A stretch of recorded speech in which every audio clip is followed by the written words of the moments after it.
જય શ્રી કૃષ્ણ મિત્રો, કેમ છો? મજામાં ને? આજે આપણે બનાવીશું ભરેલા મરચાના ભજીયા. ભરેલા મરચા ભજીયા ખાવાની આપણે મજા પડી જાય તેવા મસ્ત મજાના આપણે ભજીયા બનાવીશું. આપણે ઘરમાં રહેલી વસ્તુમાંથી જ આપણે બનાવીશું. મેં 150 ગ્રામ મરચા લીધા છે, કટ કરીને બી કાઢ લીધા છે. આપણે આ રીતના બીયા કાઢ લેવાના છે.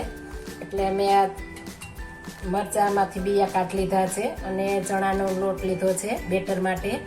ધાણા ભાજી, લીંબુ, આપણે ખાટું મીઠું ચવાણું આવે છે તે તમારા ઘરમાં જે પણ ચવાણું હોય તે લઈ શકો છો. આપણે ધાણા જીરું પાવડર અને હિંગ, સ્વાદ પ્રમાણે નિમક, લસણવાળી ચટણી અને આપણે સાજીના ફૂલ લીધા છે. અને બેટર બનાવવા માટે પાણી અને તળવા માટે તેલ જોશે. હવે પહેલા આપણે ચવાણાને ખાંડી લેશું. 1 વાટકી આપણે ચવાણું લીધું છે તે આપણે ખાંડીમાં નાખી દેશું અને આપણે ખાંડી લેવાનું છે. એકદમ બારીક આપણે નથી ખાંડવાનું, અધકચરું ખાંડવાનું છે એટલે એકદમ મરચાં આપણા ભરેલા ભજીયા મસ્ત બને. આ રીતના આપણે સરસ મજાનું ખાંડી લેશું. આ ભજીયા આપણે ફટાફટ બની જાય છે અને વાર પણ લાગતી નથી. આપણે કોઈ પણ ગેસ્ટ આવ્યું હોય તો ફટાફટ બનાવવું હોય તો ફટાફટ બની જાય છે.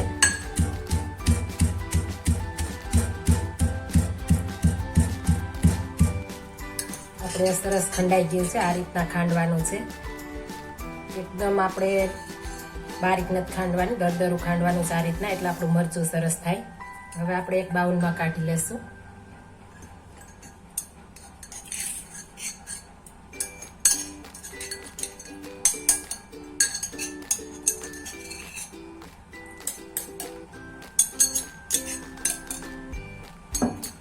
હવે આપણે મસાલા ઉમેરી દેશું. ધાણા જીરું પાવડર, આપણે હિંગ થોડી નાખવાની છે. આપણે બેટર માટે પણ લીધી છે એટલે આપણે થોડી હિંગ નાખીશું. સ્વાદ પ્રમાણે નિમક આપણે થોડું એવું જ નાખવાનું છે. આપણે આમાં ઓલરેડી હોય જ છે. જો તમે ખારું વધારે ન ખાતા હો તો ઓછું નાખો. ધાણા ભાજી, આપણે લસણવાળી ચટણી પણ ઉમેરી દઈશું. લસણવાળી ચટણી ઉમેરવાથી એકદમ મસ્ત બને છે. અને આપણે અડધી ચમચી ઓઇલ નાખવાનું છે. આપણે લીંબુ નીચોઈ લેશું.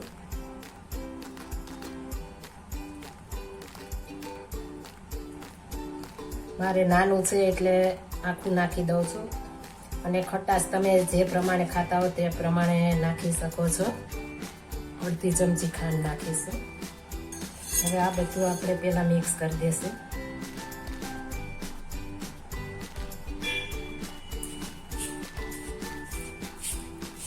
આપણે આમાં પાણી નથી નાખવાનું. પાણી નાખશું તો આપણે ચીકાશ થશે. એટલે આપણે લીંબુનું તેલ નાખ્યું છે એટલે એકદમ મસ્ત આપણું સ્ટફિંગ થઈ જશે.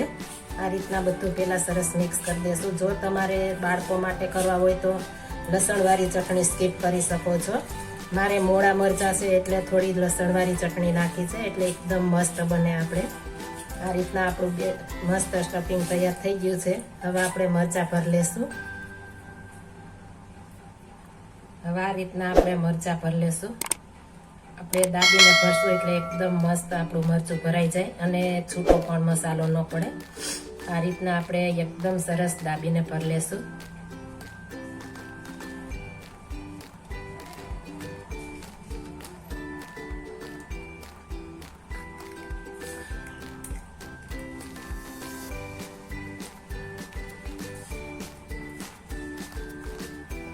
આ રીતે આપણે હાથ વડે પ્રેસ કરીશું એટલે એકદમ મસ્ત આપણું મરચું ભરાઈ જશે. આ રીતના આપણે બધા મરચાં ભરી લેશું. આપણે બધા મરચાં ભરાઈ ગયા છે. હવે આપણે બેટર બનાવીશું. આપણે ચણાનો લોટ ચાળીને લેવાનો છે. મેં ચાળી લીધો છે. આપણે 1.5 કપ ચણાનો લોટ લીધો છે. એટલે આપણે તેમાં આપણે સાજીના ફૂલ પહેલાં નાખી દઈશું. સાજીના ફૂલ, હિંગ અને સ્વાદ પ્રમાણે આપણે નિમક નાખી દઈશું. પેલા બધું આપણે સરસ મિક્સ કરી લેશું. આપણે લોટ ચાળીને જ લેવાનો છે, નહીં તો લમ્સ થઈ જશે તો આપણે મરચાં ભજીયા મસ્ત નહીં બને. હવે થોડું થોડું પાણી ઉમેરતા જઈશું ને આપણે બેટર તૈયાર કરતા જઈશું. એકી સાથે નથી નાખવાનું. આપણે આ રીતના સરસ થોડું થોડું ઉમેરતા જઈશું ને બાંધતા જઈશું.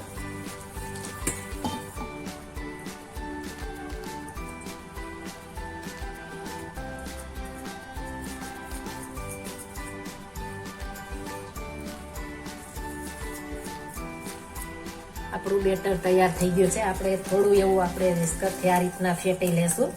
ફેટવાથી એકદમ મસ્ત આપણે મરચાના ભજીયા બનશે. 1 મિનિટ માટે આપણે ફેટી લેશું.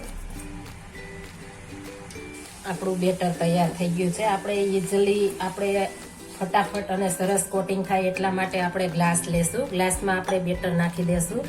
ગ્લાસમાં નાખીને મરચાના ભજીયા બનાવવાથી એકદમ મસ્ત બને છે અને સરસ કોટિંગ પણ થઈ જાય છે. આપણે આટલો ગ્લાસ ભર્યો છે. હવે આપણે તેલ ગરમ મૂકી દેશું. આપણે તેલ ગરમ થઈ ગયું છે. હવે આપણે ભજીયા બનાવીશું. આપણે ગ્લાસ લીધો છે. ગ્લાસમાં આપણે આ રીતના મરચું આપણે બોળી દેશું એટલે એકદમ સરસ કોટિંગ થઈ જશે અને તમને પાડવાની પણ મજા આવશે. આ રીતના એકદમ સરસ આપણે પાડી દેશું. તમારો મસાલો પણ વિખાશે નહીં ને એકદમ મસ્ત બનશે. આ રીતના આપણે બધા પાડી લેશું. આપણે સમય તેટલા જ નાખવાના છે.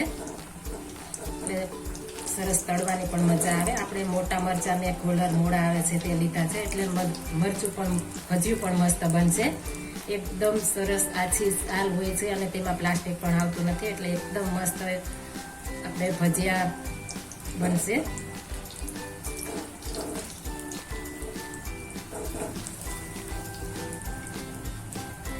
આપણે ફરતી સાઈડ આ રીતના ફેરવતા રહેશું એટલે ફરતી બાજુ આપણું મરચું મસ્ત એકદમ મસ્ત ચડી જાય.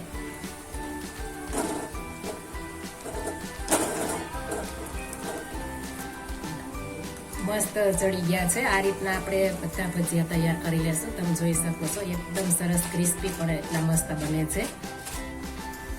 તો તૈયાર છે આપણા ભરેલ મરચાના ભજીયા. એકદમ સરસ અને એકદમ મસ્ત આપણો મસાલો પણ છૂટો ન પડે એટલા મસ્ત આપણા ભજીયા તૈયાર થઈ ગયા છે. ખાવાની પણ એટલી મજા આવે છે. એકદમ સરસ અને એકદમ સુપર તમે જોઈ શકો છો. મસ્ત મજાના આપણા ભજીયા તૈયાર થઈ ગયા છે. જરૂર એકવાર આ રીતના ટ્રાય મારજો. જો આ મારી રેસીપી પસંદ આવી હોય તો મારી ચેનલ લાઈક, શેર અને સબસ્ક્રાઇબ કરી દેજો. ફરી મળીશું નવી રેસીપી લઈને. જય શ્રી કૃષ્ણ.